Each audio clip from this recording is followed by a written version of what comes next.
Bismillah wa salatu wa salam ala Rasulullah.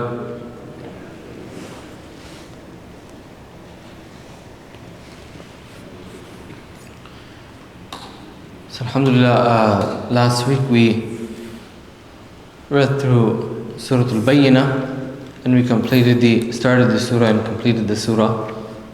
So now we inshallah move on to the next surah, Surah Az-Zalzalah.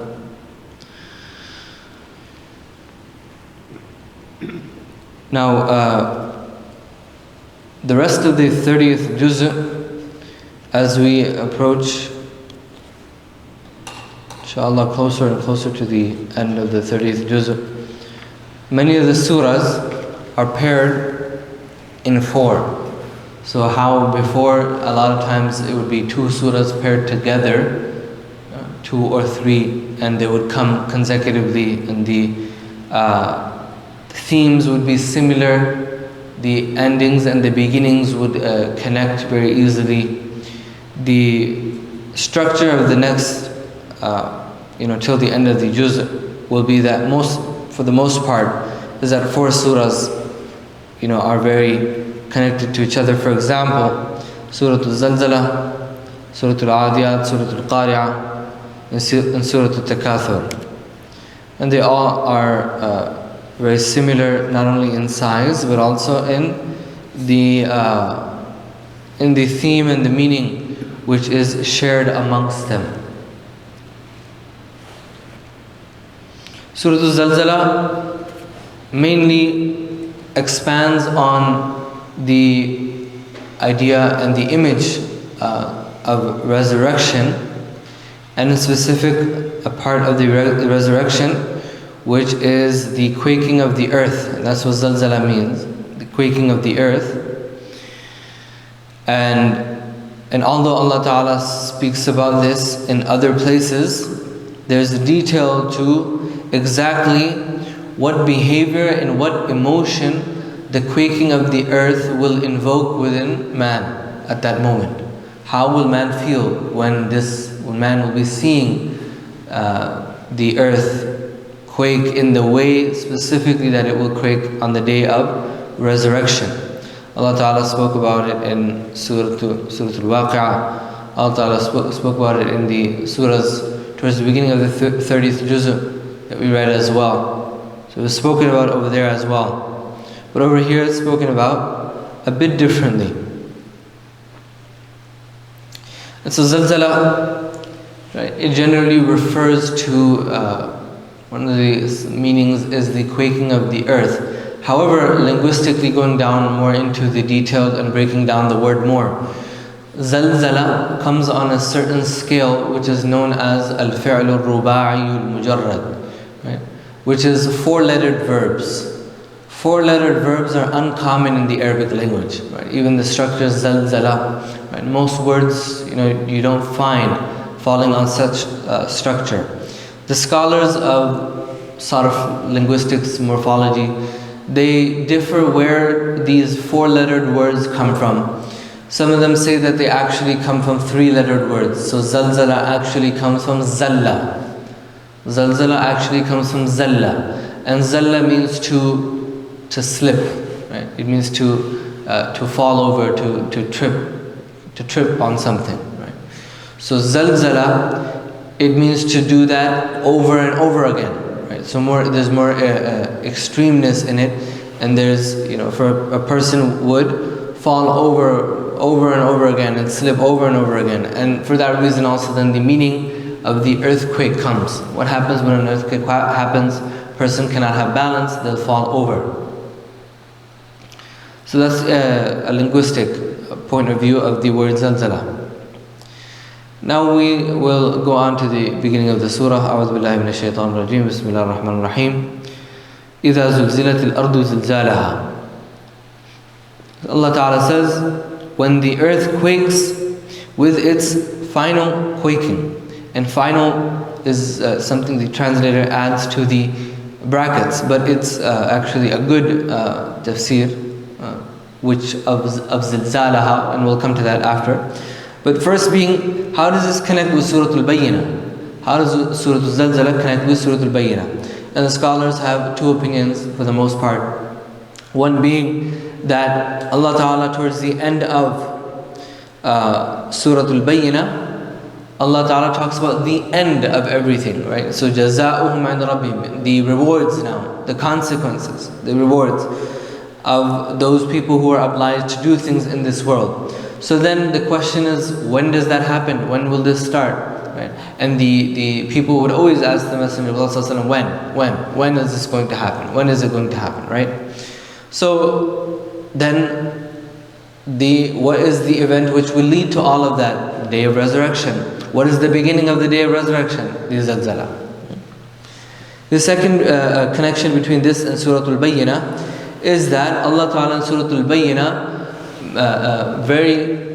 in a very defined manner, in a very detailed manner, Allah Ta'ala defined for us the path of two people. What is promised to the believers and what is the wa'id, the punishment which is promised to the disbelievers. And these two groups and what they are and who they are. And so Allah Ta'ala then describes more in detail on the occurrence of the day of resurrection in this surah and how these people will be separated. In Surah Al-Bayyinah, Allah Ta'ala explained to us how these groups of people, believer and disbeliever, are separated on the basis of what? We mentioned this in detail last week, on the basis of accepting the truth or denying the truth. That's a separation between them in dunya. But how are they going to be separated in the hereafter? Right? And so that will be mentioned in Surah Az-Zalzalah. So the beginning of the surah, Allah Ta'ala says, إِذَا زُلْزِلَتْ. Now, إِذَا is different from other words. When we say when, in the Arabic language, when we say إِذَا, it's used for the future tense, and it's not used by default for the past. It's used by default for the future tense. For the past, إِذ is used. Now, إِذَا is only used when we know that something is going to take place. So we're not questioning whether something will take place or not in the future, but rather it will take place, but when will it take place? Right? When will it take place? So the people would always ask, مَتَى السَّاعَةُ? This was a very common question. When is the hour of resurrection? When is it going to take place? So some of the scholars say this is why Allah Ta'ala starts the surah, إِذَا زُلْزِلَتْ, when the earth will quake. The other important thing that we learn from the word إِذَا is Allah Ta'ala wants us to understand and learn about this occurrence of what's going to happen when the earth will, when this event will take place, when the earth will quake. What is it that will happen? In what will come later in the surah, the earth will talk, the earth will speak, the earth will bear testimony. Right? So what are these events that will take place?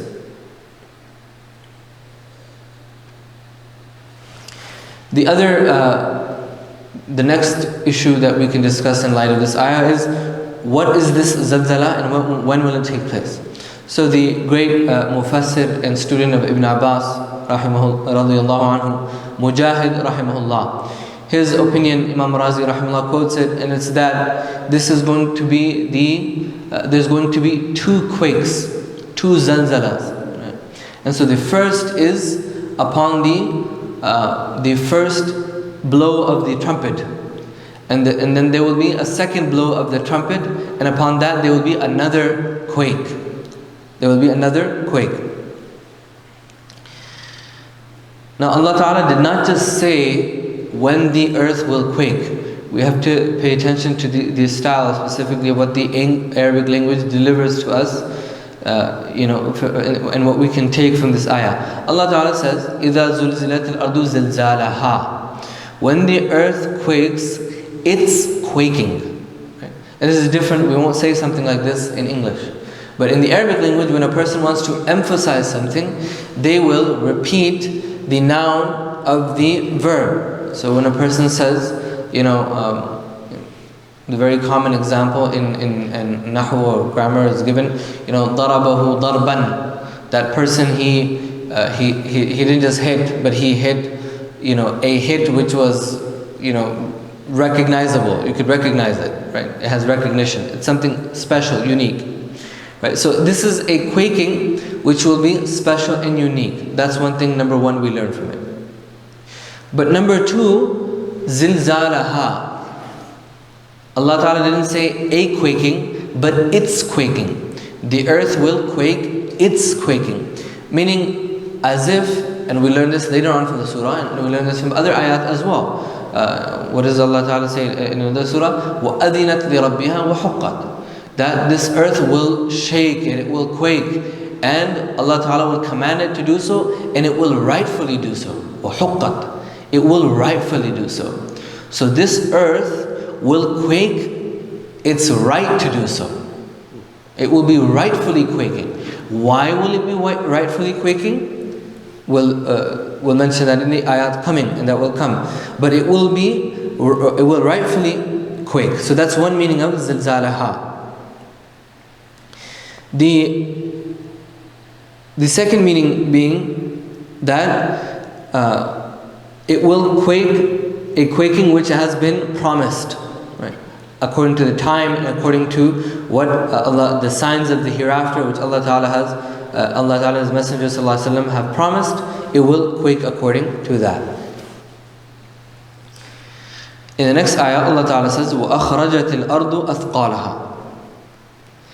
And the earth expels its burdens. The earth expels, right? So akhrajat, akhraja would refer to when something is taken out, right? But there's a difference. There are other words also used in the Arabic language for this. So tatrud, Allah Ta'ala says in the Quran, وَلَا تَطْرُدِ الَّذِينَ طَرْدَ. This is to dispel something also, but it's to dispel something which is low. So when you get rid of something because it's not worthy of staying. So to dispel something. There are other words used as well for this, but akhraja, this refers more to take something out but to keep it, right? So to take something out perhaps and is valuable. And we also gain this meaning also when we define what athqalaha means, its burdens. What is referring to the burdens? So these scholars mention that there are a few opinions regarding what this means.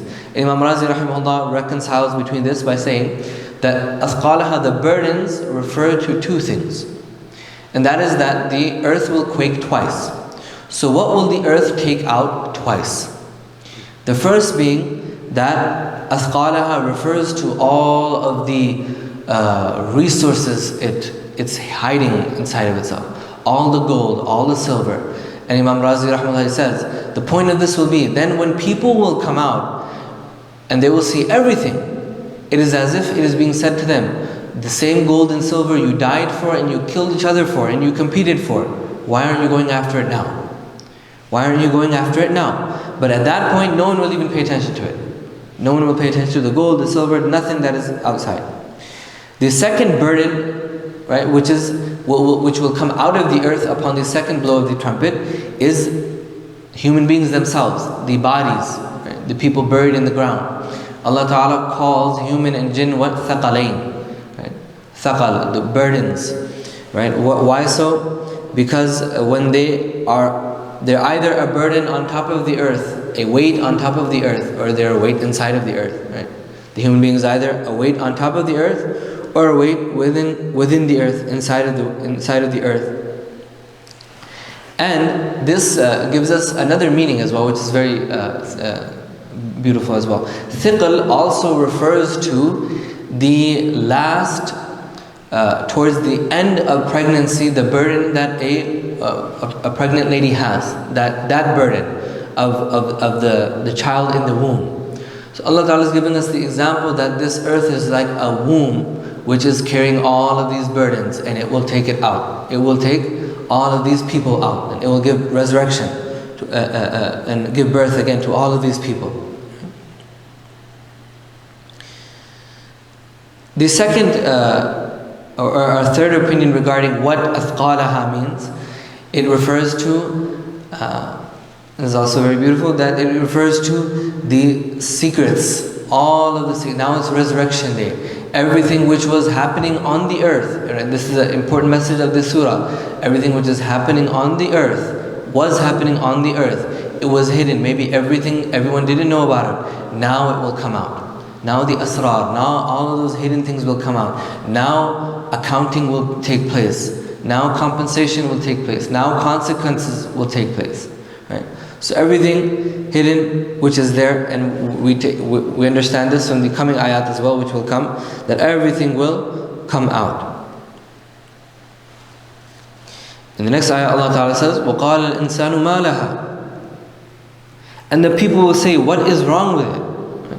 They will be so in shock. So then the scholars, they differ.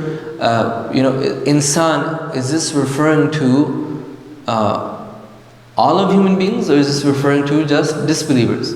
Some of the scholars say this is just referring to the disbeliever and not to the believer. Why? Because we have many ayat which tell us that although everyone will be in terror on the day of resurrection, everyone will be in fear and confusion, there's a level of, just like in this dunya, there's the yaqeen that a believer has, which, although the conditions may be tough in the dunya, but that yaqeen keeps that believer firm. There's yaqeen which will be in the heart of those people who believe, that will remember and know that, well, this day was promised. We're not in 100% complete shock. Rather, we knew this day would come. Right? So some of the scholars for that reason say this is referring to the disbelievers in specific. The other scholars say that no, rather this is in reference to all of man, so all human beings, believer or disbeliever, and that they will be in some shock, although of course the shock and the ignorance of the disbeliever will be different and far more.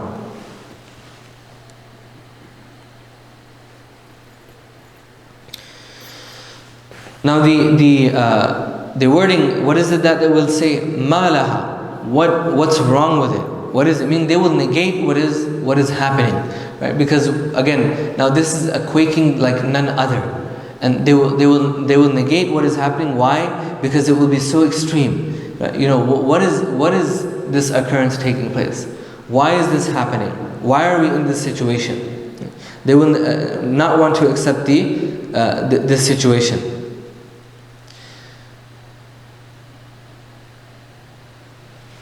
And in the next ayah, Allah Ta'ala says, يَوْمَئِذٍ تُحَدِّثُ أَخْبَارَهَا.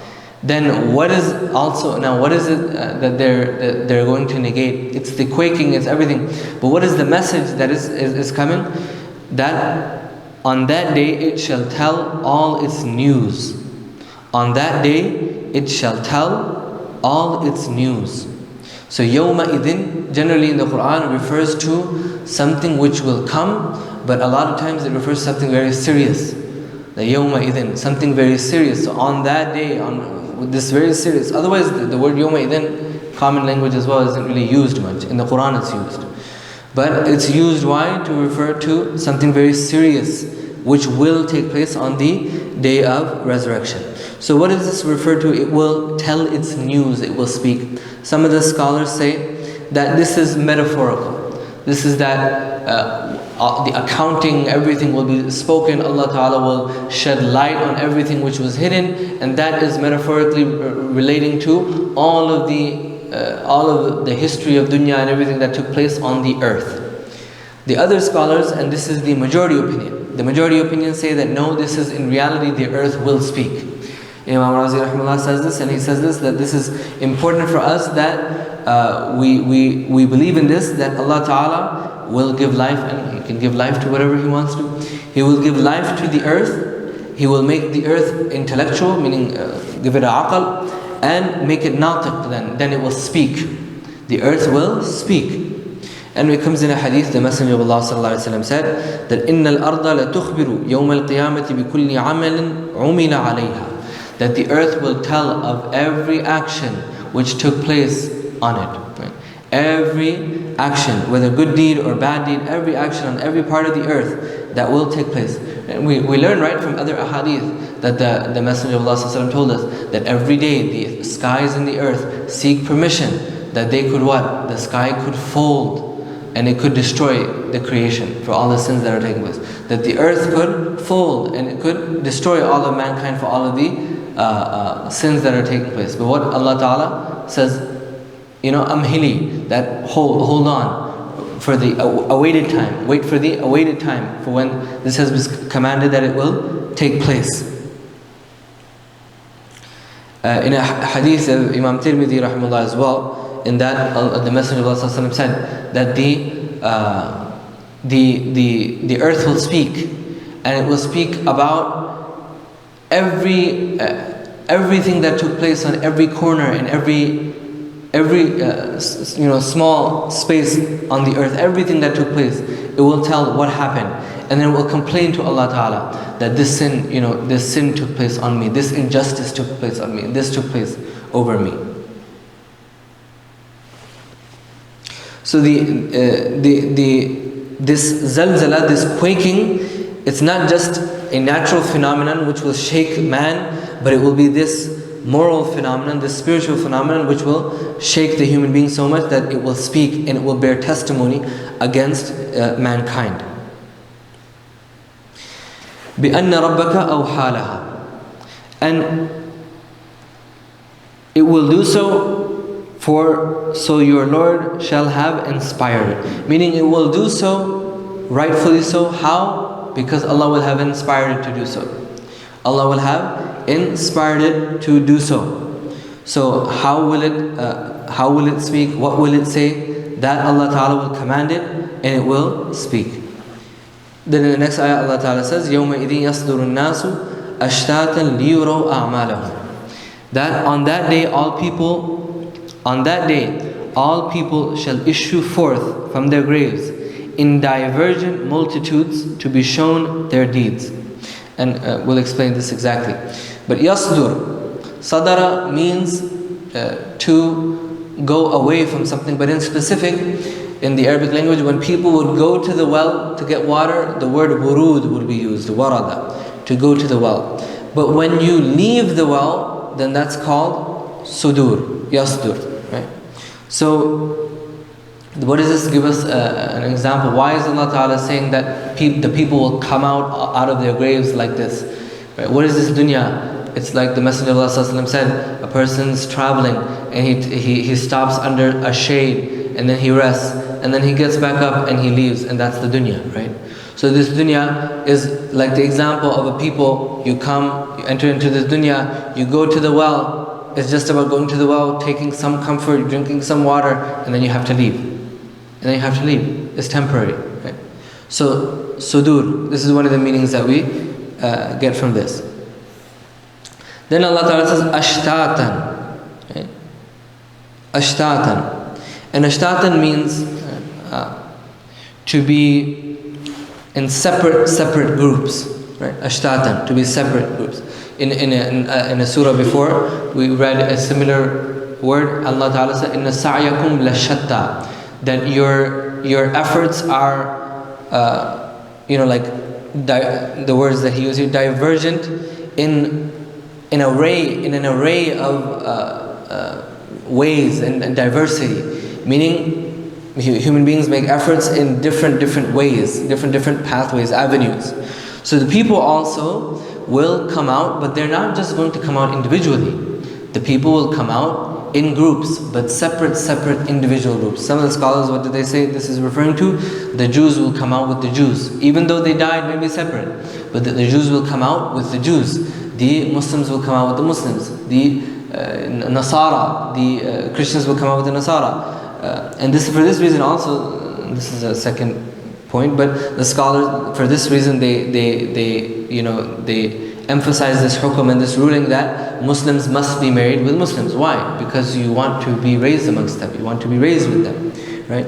But on that day, people will be raised with the people who they spiritually and with their iman and truly with their obedience who they follow. So ashtatan.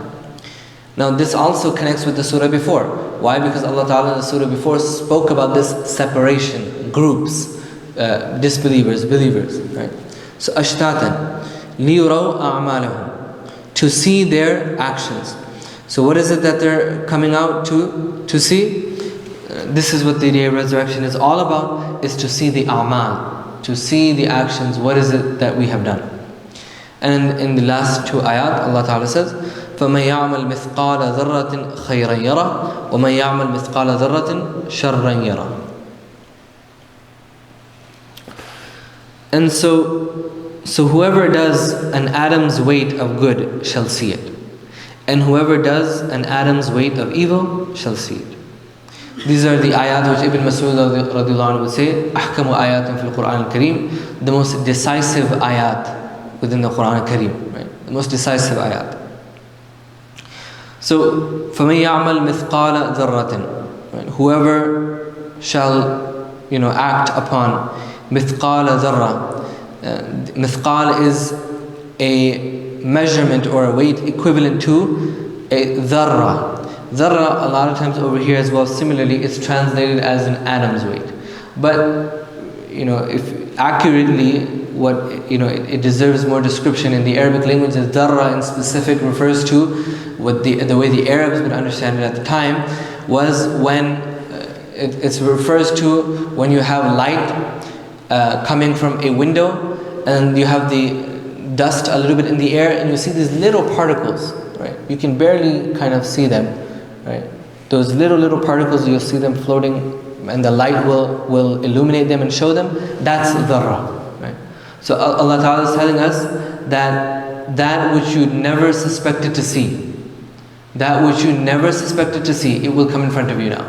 And now the first ayah is a blessing, that Allah Ta'ala is first talking about the good, right? And this is a mercy from Allah that, when we think about this, our actions which are hidden coming out, it's scary. And the first thing that comes to mind is all of the sins which are hidden, all of the wrong actions which are hidden. But also don't forget the good actions, right? So this is the wisdom of mentioning khair first. Khayran yara. The good actions. But then also, remember that وَمَنْ يَعْمَلْ مِثْقَالَ ذَرَّةٍ شَرًّا يَرَى. That any person who does this, amount of, unsuspectable evil, which a person would not suspect to see, that also they will see it. And so there's a hadith that the Messenger of Allah sallallahu alaihi wasallam, he gave kind of a glad tidings to Abu Bakr radiallahu anhu, that, oh Abu Bakr radiallahu anhu, what you see from in this dunya, from what you dislike, from these small measurements and particles of evil, remember that Allah Ta'ala for you is saving heavy amounts of khair that you will be given on the day of resurrection. So this hadith is mentioned in the light of this ayah. Now, of course, in specific, this is for believers and disbelievers. The believers and disbelievers will see all of their actions, good and bad. However, the disbelievers, their actions which were good, they will go in vain. Right? They will go in vain and they will become dust. They will not be of any value on that day. As Allah Ta'ala says in other ayat in the Quran, that their good deeds are only until the limits of this dunya. They're rewarded for them in the realm of this dunya, and that's it. After that, anything beyond that is for the believers. Right? And so then the Imam Razi rahimahullah, he mentions, the Mufassir, he also just mentions that in the light of this ayah, what Banu Adam should then what? If Allah Ta'ala is giving importance to even that dust particle of good, that we should chase behind good. And so that's why the Messenger of Allah said, اتَّقُوا النَّارَ وَلَوْ بِشِقِّ تَمْرَةٍ فَمَنْ لَمْ يَجِدْ فَبِكَلِمَةٍ طَيِّبَةٍ. That protect yourself from the fire, right? Even if it's giving half a date, a part of a date in the path of Allah. And someone who even doesn't have that, then a good word, right? So this is the summary of the Surah Az-Zalzalah. Which has to do with not only the natural phenomenon of how the earth will quake, but also all that will come with that, which is the earth bearing testimony, against man for all of the actions which took place on the earth in this dunya. May Allah Ta'ala grant us understanding of this surah and grant us deeper understanding, and forgive us for any of our shortcomings in attempting to understand it. وآخر دعوانا الحمد لله رب العالمين. صدق الله العظيم. سبحان الله وبحمده. سبحانك اللهم وبحمدك. أشهد أن لا إله إلا أنت. أستغفرك الله وأتوب إليك. جزاكم الله خير. Inshallah, everyone can join us in the back for breakfast.